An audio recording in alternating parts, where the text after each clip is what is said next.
Let's get Labour's take on the morning's stories, and their shadow House of Commons leader, Thangam Debbonaire, joins us in the studio. Lovely to see you this morning. Morning. Let's start, shall we, with teacher strike, just that which Gillian Keegan was talking about. The problem from the teaching union seems to be, look, we have had a stretch in our budgets for many a year now. You're asking us to find more money. I mean, Gillian Keegan says that there is more money available because the cost of energy has come down. I mean, if the maths add up, do you think this is a deal that should be accepted? Well, I think there's the question, if the maths add up. And certainly schools I talk to in Bristol are telling me that at the moment that's not how they feel. They don't feel convinced. And teachers need to feel convinced and school leaders need to feel convinced because they've had years of having their budgets really stretched under successive Tory governments. So if Gillian Keegan says it's true, she needs to work harder to convince the teaching unions and teachers and schools across the country. Because, of course, we all want teachers back at work. And, you know, they are hard at work today. But we want to make sure that they don't feel pushed to the edge and feel that they need to consult on taking more industrial action. But just to be absolutely clear then, an offer of 4.5% plus the £1,000 payment, that would be acceptable to you if it is affordable within the budget? We need to know that it's affordable within the budget. Any responsible government would, and a Labour government would, be making sure that this doesn't put additional strain on already stretched schools' budgets, and that is really important, and I think that is really clear. It can't be coming out of existing school budgets. There are huge concerns, of course, about what is going on in the health service at the moment. Junior doctors don't even appear to be in negotiations. Nurses have been given a final offer.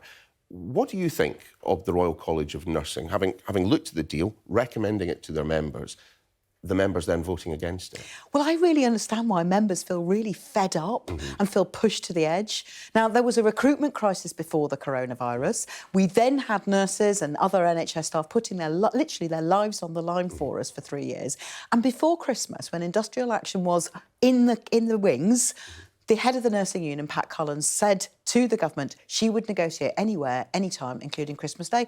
Steve Barclay, the Health Secretary, Rishi Sunak, the Prime Minister, failed to do anything about it. Sure. So no wonder they feel pushed. But there isn't a point to any further negotiation, given the fact that, you know, the RCN said, actually, no, this is a deal that we can recommend to our members, and the members said no. So, I mean, it's down to the union to sort this one out, surely. There's always room for further negotiation, and I really think even at this late stage, Rishi Sunak needs to come down and sort this out. That would be a responsible leader. That would be what Wes Streeting, if he was Health Secretary, would do. It's what Keir Starmer would do. But we would also not have been in this position in the first place. Under the Labour government between 1997 and 2010, total of NHS strikes was 0. And that is because we kept talking to the workforce. Now, that is the sign of this Tory government. That's on them. That's their failure to talk to the nursing unions in advance and actually try and sort things out to prevent the industrial action. Sure, I'm just wondering what Wes Streeting could do more than Steve Barclay, given that the deal was accepted by the union but rejected by the membership. I mean, what more can be said behind closed doors? He'd have met them months ago. He'd have been talking to them months ago. He would have been listening to them. He would have been showing them that they're valued. He would have been showing that he understood their concerns, which are not only pay, they include pay, which in a cost of living crisis, you can't blame them, but they are also about the conditions under which they are working. Now, we want to help deal with those conditions by investing in the biggest NHS workforce expansion in its history. And that's what Wes Streeting would be doing. And we're not hearing that from this government, and we're not hearing it from Rishi Sunak. To be absolutely clear, though, if emergency care, if cancer care is not protected by the Royal College of Nursing, which is something that is being discussed, would Labour be in a position to condemn the strike action? Well, we're not. We wouldn't support withdrawing cancer care and emergency care, and I don't think nurses and doctors want to do that.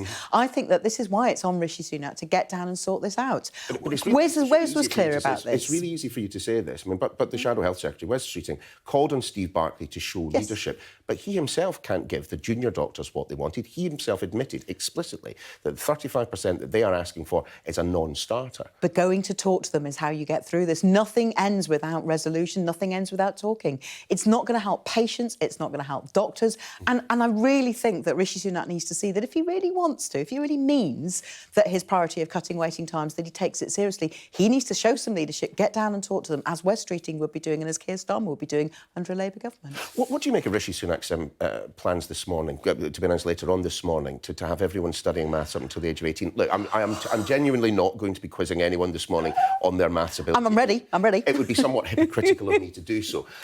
But it sounds like a good idea, doesn't it? Oh, it's not even a new idea, and it's not even a plan. It's like, we'll have another consultation. He announced this, I think, back in January, wasn't it? Another time when he wanted to distract from something that was going on over here, he announced that over there. It's a non-plan. It's really, really poor. What we actually need, seriously, is teachers. But we need teachers. That's the plan. Rishi Sunak, he's the one that needs to add up. I mean, the Labour government, we would, if we were in power, we would be investing in 6,500 new teachers, and we would do that by scrapping the charitable status of private schools. That's the sort of tough decision that Keir Starmer would be taking. Bridget Phillipson, who's our Shadow Education Secretary, has rightly condemned this as just yet so much more flannel. It's just nonsense. A couple of things that I want to get through quite quickly, and one which I think a lot of people will look at and describe as nonsense as well, and that's the attack advert that was directed at Rishi Sunak, where it says quite clearly that Rishi Sunak thinks adults convicted of sexually assaulting children should not go to prison. Do you genuinely believe that? Well, a way of Rishi Sunak showing us that he does want to do something about the rate of conviction of child sexual assaulters is by doing something about it. He doesn't even have cutting crime as one of his 5 priorities. 5 priorities, none of them are cutting crime. But do you believe that statement to be correct? I've got to judge him on his actions. And where are his actions? There's been a court backlog since before the coronavirus crisis. The Prime Minister of Great Britain and Northern Ireland would prefer to see sexual offenders not in prison. We have to judge people on their actions. He is the Prime Minister of the country. He has had months to take action on a court backlog that predates the coronavirus crisis. That's the result of successive Tory government policies. Rishi Sunak can't just distance himself from previous Tory governments and just wash his hands of any responsibility. He's had months, 5 priorities. So what? I mean, he boasts about previous Tory achievements. We've got to deal with the country as it is now. It's previous Tory governments that have caused the problem. This Tory government could sort it out. Rishi Sunak's failure is not to take responsibility. He's had 10, 12 days of us telling him some ideas that he could pick up right now. He's failed to. I'm judging him on his actions. Just one final set of questions on what we saw take place at the weekend with the Grand National. We spoke just a few minutes ago to the chief executive of the Jockey Club, who was very explicit in saying, we will not be able to prevent this from happening, that there is always an element of risk in racing events of this type, particularly in racing events of this type. What do you make of that? Well, look, I know that the Grand National is a great British institution and it's loved by the people of Merseyside, and we really saw that the weekend. However, when the RSPCA says that there is a cause for concern and a need for review, we've got to take that seriously.